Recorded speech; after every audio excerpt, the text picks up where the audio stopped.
وبركاته.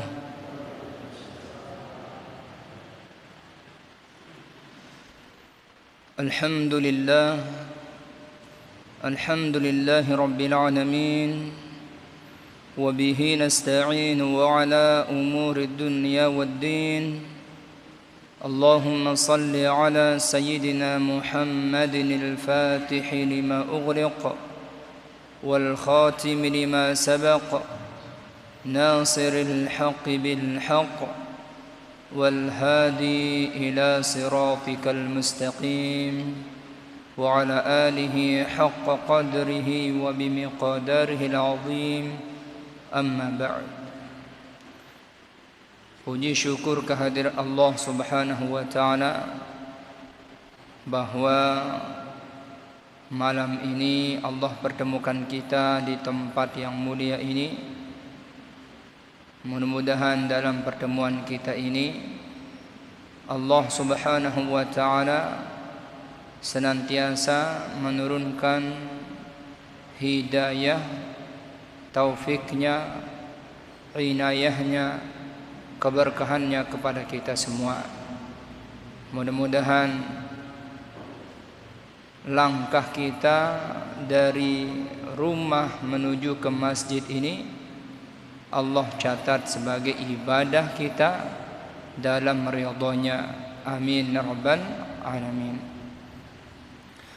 Sebelum kita membahas tentang kajian malam niki jamaah, kullu amin wa antum bi khairin minal aidin wal faizin wal maqbulin was salihil a'mal. Jadi marak tradisi dengan tua taniki mari kita jadikan bulan ini bulan Syawal, bulan peningkatan bagi orang-orang yang beriman. Mudah-mudahan kita termasuk bagian daripada orang-orang yang beriman kepada Allah Subhanahu wa Ta'ala. Kita jadikan sebagai tradisi halal bi halal, saling memaafkan satu sama lain.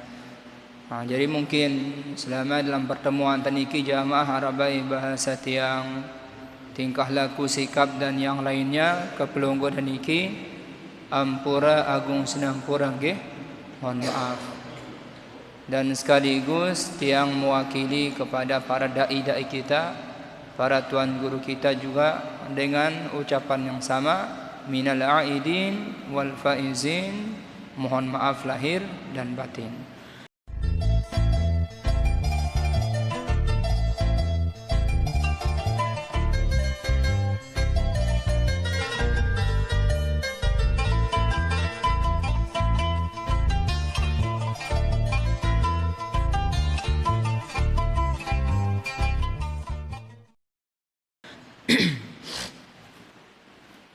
Jamaah yang dimuliakan Allah Subhanahu wa Ta'ala, jadi masih kita le bulan Syawal.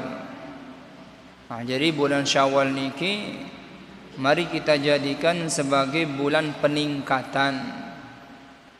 Setelah kita digembleng oleh Ramadan, setelah kita dididik oleh Ramadan, yaitu berpuasa selama 30 hari. Makna puasa artinya al-imsaku anil akli wasyurbi min tulu'il fajri ila ghurubih, yaitu menahan makan dan minum mulai dari fajar sampai tenggelamnya matahari. Jadi orang yang menjadikan puasa itu sebagai tarbiyah, pendidikan bagi dirinya, kita bukan hanya berpuasa menahan dari makan dan minum, bukan itu saja. Ya. Jadi makna puasa itu adalah bagaimana kita melatih diri kita, bagaimana kita mendidik diri kita untuk mampu mengendalikan hawa nafsu kita. Nah, inilah madrasah Ramadan. Pelajaran yang kita pelajari yaitu selama bulan Ramadan. Nah, jadi orang yang menjadikan Ramadan itu sebagai bulan madrasah bagi dirinya sendiri, dia tidak menjadikan puasa itu hanya sebatas makan dan minum. Ia melatih anggota badannya juga ikut berpuasa. Melatih mengendalikan hawa nafsunya sekarang. Ya, mulut kita juga ikut berpuasa. Tidak menggibah saudara kita, tidak memfitnah saudara kita, tidak mencaci maki saudara kita dan sebagainya. Maka mulut ini pun berpuasa. Begitu juga mata kita ikut berpuasa, mengendalikan hawa nafsu kita. Janganlah kita melihat sesuatu pandangan yang dilarang oleh Allah. Ramadan mendidik kita begitu. Telinga kita juga ikut berpuasa. Jangan suka duduk di majlis ghibah. Tangan kita juga ikut berpuasa, tidak mengambil barang yang bukan milik kita.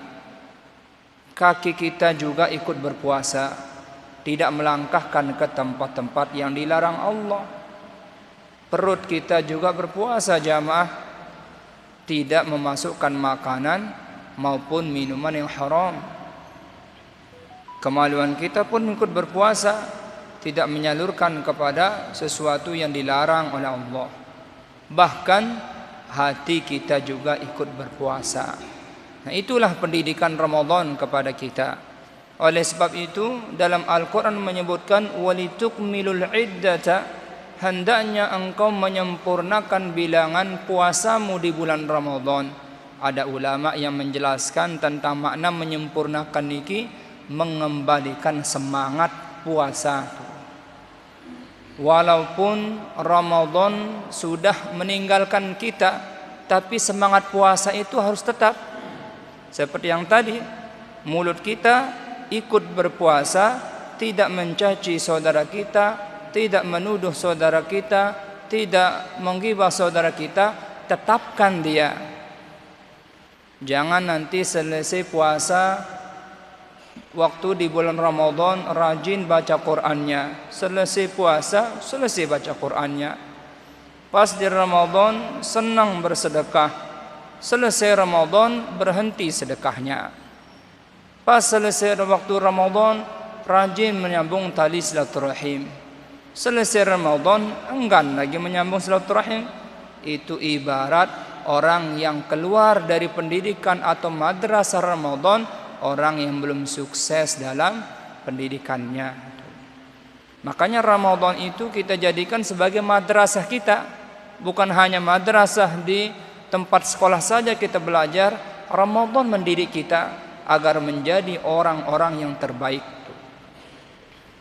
Nah, oleh sebab itu, kalau kita benar-benar yaitu meresapi, mengamalkan tentang apa yang harus kita lakukan dalam Ramadan itu, insya Allah, ibarat kata, apabila orang ingin masuk dalam pertandingan apa saja, mau pertandingan tinju, pertandingan sepak bola, pertandingan azan, pertandingan apa saja, kira-kira jamaah butuh latihan apa tidak? Perlu latihan kira-kira dalam mentamilu pertandingan? Perlu. Kenapa? Inilah dia Ramadan itu bulan latihan. Setelah kita matang latihan kita agar menjadi seorang muslim kepribadian yang baik, maka kelihatan di sana orang-orang yang memiliki peningkatan di bulan Syawal dan seterusnya. Insya Allah itu ibarat orang yang sukses di dalam pendidikan Ramadan. Kenapa? Karena di bulan Ramadan itu benar-benar kita yaitu memanfaatkan waktu kita, hubungan ibadah kita kepada Allah, begitu juga bagaimana muamalah kita sama manusia. Nah, jamaah yang dimuliakan Allah Subhanahu wa taala, setelah tersugul dengan bulan Ramadan, nah kita ini tak tahu diri kita masing-masing. Apakah bisa kita mempertahankan amalan-amalan yang kemarin atau cukup hanya sekedar di bulan itu saja? Nah, orang yang sukses makna menyempurnakan bilangan puasa, artinya tetap semangat walaupun Ramadan sudah meninggalkan kita, tapi pendidikannya masih melekat dalam hati sanubari kita. Setelah kita keluar dari pendidikan Ramadan, setelah kita keluar dari madrasah Ramadan, maka kita menjadi seorang muslim yang bertakwa kepada Allah dan memiliki kepribadian yang bagus. Jadi hubungan kita kepada Allah Subhanahu wa taala setelah kita keluar dari madrasah Ramadan semakin bagus hubungan kita kepada Allah dengan memperbanyak zikir, dengan memperbaiki salat kita, tahajud kita istiqomahkan walaupun 2 rakaat, duha kita walaupun 2 rakaat, witir kita walaupun 1 rakaat, salat sunnah yang lain kita istiqomahkan. Kenapa? Di bulan Ramadan sudah latihan tarawih 20 rakaat setiap malam lagi. Masa setelah kita keluar dari Ramadan enggan lagi kita melakukan salat sunnah? Jadi keluar kita dari Ramadan, hubungan kita kepada Allah semakin baik dengan memperbanyak zikir kita, ingat kita kepada Allah, memperbaiki salat kita. Itu caranya. Lalu setelah kita keluar dari pendidikan Ramadan yang kemarin, maka hubungan kita, muamalah kita sesama manusia semakin terjalin dengan baik. Dengan cara apa? Dengan cara memperkuat, memperkokoh tali persaudaraan kita. Jangan nanti keluar dari Ramadan hanya hubungan kepada Allah saja baik, solatnya baik, istighfarnya terus menerus, zikirnya, tapi yang jadi masalah tidak baik hubungannya sama saudaranya. Tidak aman orang seperti itu. Atau mungkin sebaliknya jamaah, setelah kita keluar dari pendidikan Ramadan hanya memperbaiki hubungan kita sama manusia, akhlak kita bagus, suka membantu, rajin bersedekah, tapi hubungan kita kepada Allah tidak terjaga, jarang sholat, enggan puasa, atau yang berhubungan tentang ibadah kepada Allah kita abaikan. Tidak selamat orang seperti itu. Jadi harus ada balance, harus ada seimbangan. Baik hubungan kita kepada Allah, begitu juga bagus hubungan kita sama manusia. Itu ciri-ciri orang yang sukses dalam pendidikan Ramadan. Jadi tidak tembang-bang sugul Ramadan bagus ibadah ta, lagu hubungan ta sama manusia masih doang ita sarang iur, masih doang ita sarang lemahang, salang jatuhang, iri hati dan sebagainya. Tidak selamat orang itu jamaah. Ya. Atau sebaliknya seperti yang tadi, bagus hubungan tali manusia sematon jarinta, lagu hak-hak Allah kita abaikan, tidak aman juga. I'lamu anna Allah syadidul iqab wa anna Allah ghafurur rahim. Allah sebutkan dalam surat Al-Maidah, ya, ketahuilah sesungguhnya murka Allah itu sangat pedih jamaah. Ambil contohnya murka Allah itu sangat pedih jamaah. Adanya tsunami, adanya gempa, adanya longsor, adanya musim panjang musim panas berkepanjangan, musim hujan tidak tentu arah, tidak tentu waktunya, terjadi banjir. Ketahuilah itu salah satu bentuk bisa saja azab Allah atau ujian yang Allah berikan kepada kita. Ketahuilah jamaah yang dimuliakan Allah, sekarang hubungan kita kepada Allah kita perbaiki. Bagaimana cara kita memperbaiki hubungan kita kepada Allah? Tentunya dengan jalur ibadah. Jangan sampai kita melalaikan ibadah yang menjadikan Allah marah sama kita. Karena jikalau Allah Subhanahu wa ta'ala marah, menurunkan murkanya kepada kita, tidak ada yang merasa aman. Afa aminu ahlul qura ayyatiyahum ba'suna duhan wa hum yal'abun. Maaf jamaah. Jadi apakah mereka dalam suatu penduduk itu merasa aman apabila Allah menurunkan siksanya?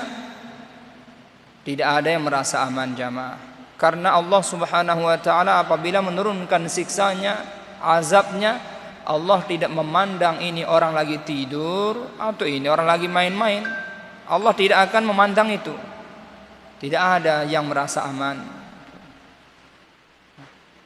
Kenapa azab itu turun kepada kita? Karena dosa yang sering kita lakukan, karena kezaliman senantiasa kita kerjakan, Allah marah. Lalu bagaimana cara mencabut azab itu? Tentunya dengan bil istighfar wa taubah. Itu aja. Apabila kita ingin azab itu segera dicabut oleh Allah di tempat itu, syaratnya satu, perbanyak istighfar, mohon ampun kepada Allah, bertaubat kepada Allah apabila kita melakukan perbuatan yang melenceng dari perintah Allah dengan benar-benar menyesal dan tidak mengulanginya lagi. Allah cabut dia. Walaupun Allah Subhanahu wa ta'ala sangat marah jamaah. Siapa yang kita katakan orang paling marah di dunia yang kita takuti? Allah lebih kita takuti. Allah lebih pedih siksanya. Wa annallaha ghafurur rahim. Dan ketahuilah bahwasanya Allah Maha Pengampun lagi Maha Penyayang. Kalau kita bertaubat, perbanyak istighfar, baru turun. Apa kata Allah Subhanahu wa ta'ala? Qul ya ibadiyalladzina asrafu ala anfusihim. Katakanlah, wahai hamba-hambaku, orang-orang yang melampaui batas, yaitu melakukan dosa, sudah berlebihan dosanya, melampaui batas terhadap dirinya sendiri. La taqnatu min rahmatillah. Janganlah kalian berputus asa dari rahmat Allah. Kenapa? Fa innallaha yaghfiru dzunuba jami'an. Karena Allah Subhanahu wa ta'ala mengampuni semua macam dosa. Pak Ustadz, saya ini banyak dosa Pak Ustadz. Baik, dosanya apa? Dosa saya saya jarang sholat Pak Ustadz. Dosa saya berzina Pak Ustadz. Dosa saya minum khamr. Banyak dosa saya Pak Ustadz. Apakah diampuni dosa saya Pak Ustadz? Bacakan ayat ini. Wahai orang-orang yang melampaui batas terhadap dirinya sendiri, menzalimi dirinya sendiri, jangan berputus asa dari rahmat Allah. Sesungguhnya Allah Maha mengampuni semua dosa-dosa.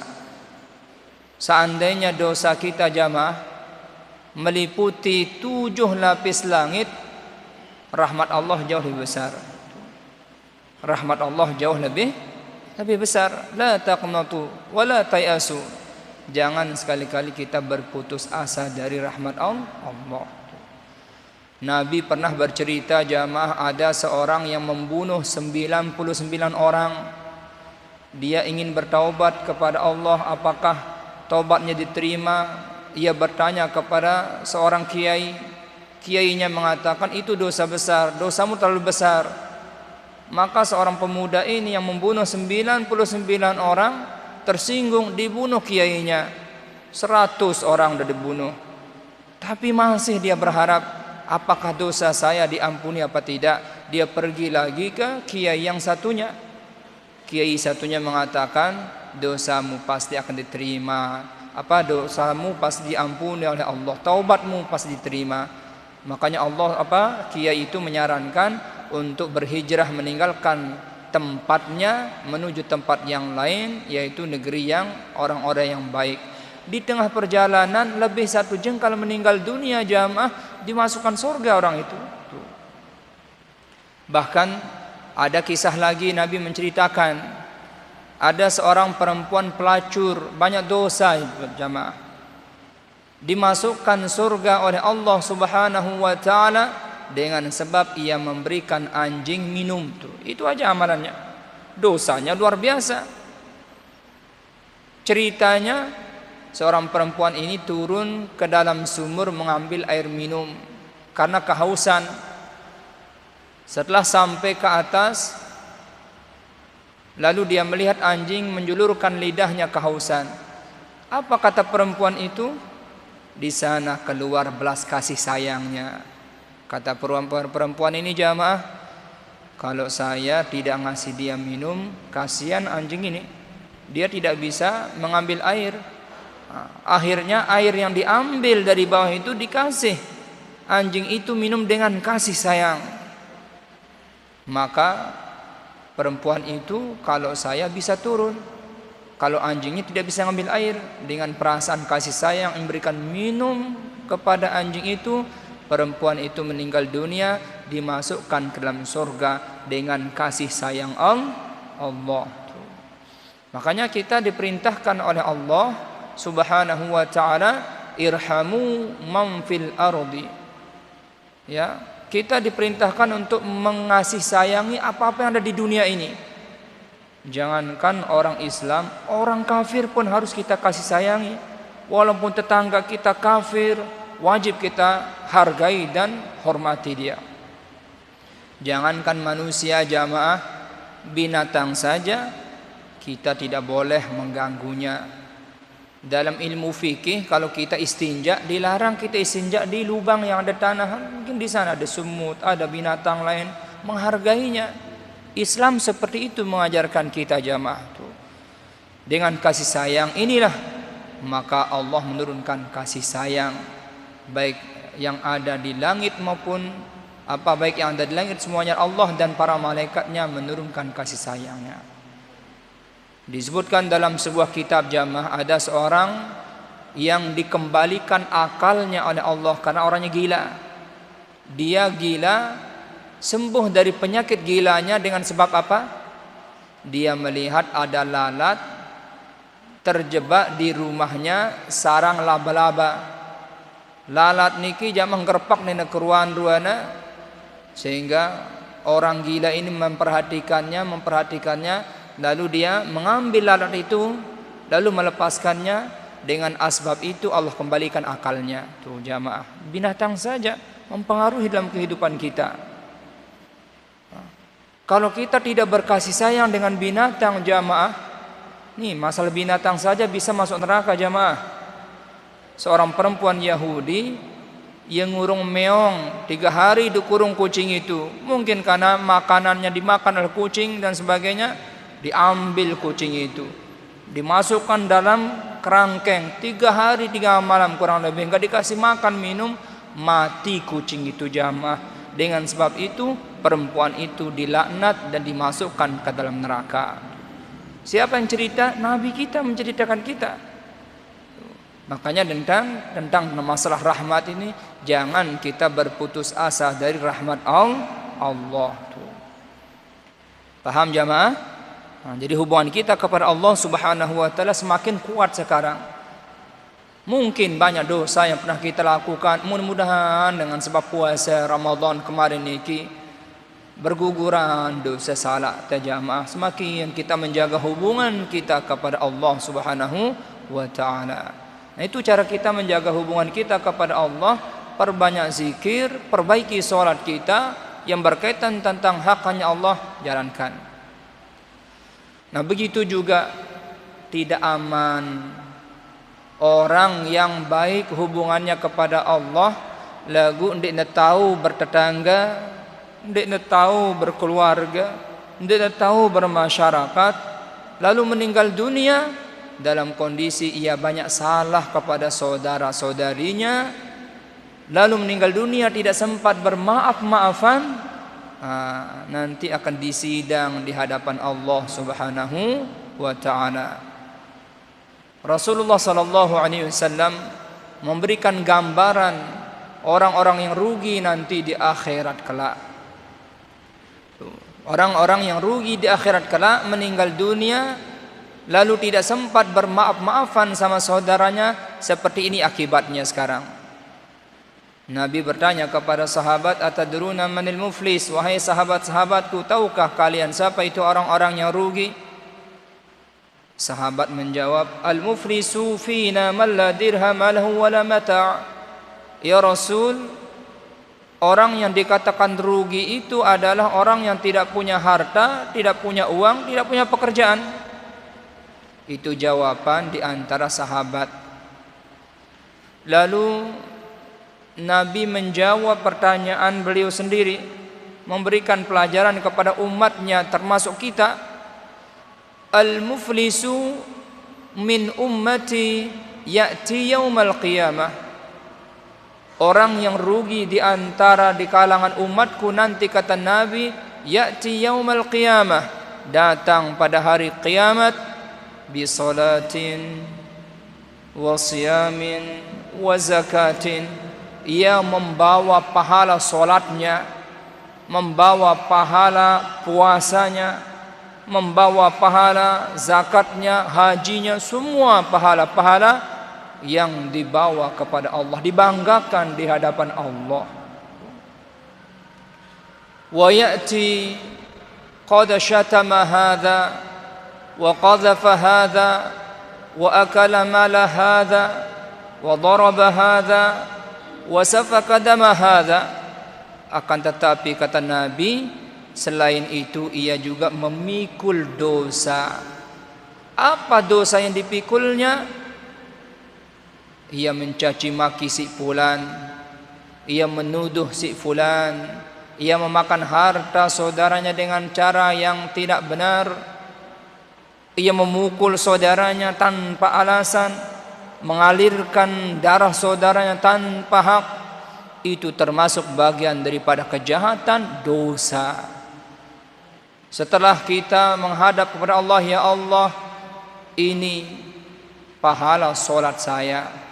Datang orang lain mengatakan, sebentar ya Allah, memang dulu waktu di dunia itu rajin solat, tapi suka mencaci maki ke saya ya Allah, rusak nama baik saya ya Allah dengan sebab perbuatannya. Oleh sebab itu ya Allah, pada hari ini saya menuntut keadilan ya Allah. Jadi apabila bentuknya seperti itu, maka diberikan pahala solat kita kepada orang yang pernah kita caci maki.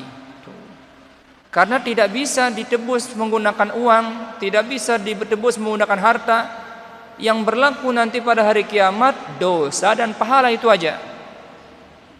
Pahala yang kita kerjakan, dosa yang kita pikul, itu nanti akan bermasalah nanti. Banyak orang yang kita zalimi, tidak sempat bermaafan. Orang kita caci maki, kita tuduh, kita fitnah, berbagai macam cara kita menjatuhkan saudara kita, meninggal tidak sempat bermaaf-maafan. Ini gambarannya di akhirat, saling tuntut nanti. Ya Allah, ini pahala puasa saya ya Allah, sebentar ya Allah. Dia itu memang ahli puasa, tapi sikapnya tidak baik. Ia pernah menuduh saya begini, menjatuhkan nama baik saya begini, memfitnah saya begini ya di dunia. Allah, saya menuntut keadilan ya Allah. Nanti pahala puasa kita pun dikasih kepada orang yang pernah kita zalimi. Baik ya Allah, ini pahala zakat saya ya Allah. Datang orang lain, sebentar ya Allah, memang waktu di dunia ia rajin sedekah, rajin zakat, tapi dia mengambil harta saya dengan cara yang tidak benar. Nanti pahala zakat kita dikasih kepada orang yang pernah kita ambil hartanya dengan cara yang batil. fa in faniyat hasanatuhum qabla an yuqda ma alaih, apabila pahalanya habis untuk digunakan nyaurotang bahasa Indonesia, pahalanya digunakan untuk menebus kesalahan-kesalahan yang pernah dilakukan di dunia. Tuh. Bagaimana? Faturihat alaihi, ukhidha min khatayahum faturihat alaihi, kita ambil dosa orang yang pernah kita zalimi waktu di dunia. Karena pahala kita habis, orang lain datang terus menuntut kita, dosa orang itu dicampakkan kepada kita. Kalau sudah dicampakkan kepada kita, datang dari lagi orang lain dicampakkan dosanya ke kita, datang lagi orang lain diberikan dosanya ke kita. Inilah menyebabkan kita tsumma turiha finnar, yang menyebabkan kita dicampakkan ke dalam api neraka.